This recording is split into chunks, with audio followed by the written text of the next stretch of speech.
The euro dipped in early trade yesterday, weighed down by downbeat reports on business climate, current conditions and expectations from Germany. However, the European currency managed to handle selling pressure. In late trade, market participants shifted their focus to US GDP growth data for the second quarter. Economists had forecast GDP rising at a 2.0% rate, but the US economy grew at an annual rate of 2.8%. well above the first quarter's 1.4%. Driven by the news, the dollar rallied against the risky assets. However, its bullish run against the euro was short-lived. At the same time, the greenback maintained its dominance against the pound sterling. The Japanese yen also came under pressure from against the dollar.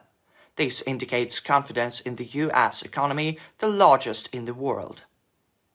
Its growth driven by higher consumer spending, which accounts for the lion's share of economic output, allows investors to bet on a continued rally in the US dollar.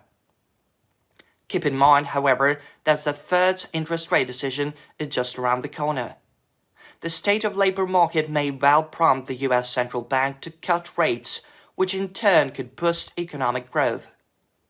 So, even the greenback falls, it is not worth writing it off in the medium term.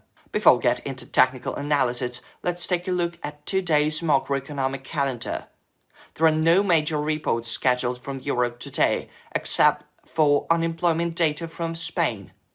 All eyes will be on the US core PCE price index, as well as the personal income and spending data. The core PCE price index is one of the most important inflation measures tracked by the Federal Reserve.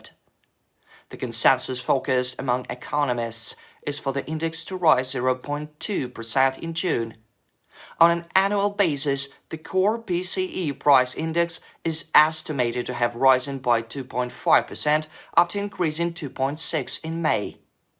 If data confirms easing price pressures, demand for the dollar will soften, with the euro and the pound sterling gaining value. If the core PCE price index rises, the greenback could extend gains. In addition, traders may take notice of the University of Michigan's final readings on consumer sentiment, inflation expectations, and current conditions. From a technical point of view, the 1-hour chart shows that euro-dollar pair is trading within a channel, and more specifically, near the upper border of the channel. A false breakout at 1.0847 will generate a buy signal, with the euro rising above the yesterday's high to settle around 0.870. If bears take over leading to a false breakout at 1.0870, a sell signal will be generated.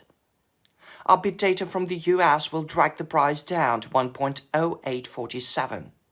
If the price breaks below this level and tested from the bottom up, the euro-dollar pair will extend losses to 1.0827 and even 1.0808. At the level of 0.808, I recommend going long on a rebound to catch an intraday correction of 15-20 pips. Long positions at 1.0827 and 0.847 can be considered after a false breakout. In a bull case scenario, if the price breaks above 0.870, going short on the rebound will be relevant at 1.0896 or 1.0917, expecting a 20-25 pip decline. Meanwhile, the British pound remains under pressure. The pound-dollar pair has paired most of the rally that began earlier this month. A decline followed by a false breakout at 1.2837 will generate a buy signal and push the British currency as high as 1.2774. If the price breaks through and consolidates above these levels supported by the data showing easing price pressures in the US, the pound sterling will climb to 1.2906 and probably 29.34. At this level, it would be wise to go short on the rebound, counting on a 25-30 pip move. Short positions at 29.06 and 1.2874 can only be opened on a false breakout. Alternatively, if the price breaks through 1.2837 and fixes below it, the pound-dollar pair is expecting to slide to 1.2806 and even 27.78. In this area, traders are advised to go long on a rebound to catch an intraday correction of 25-30 pips. Good luck. Have a nice weekend.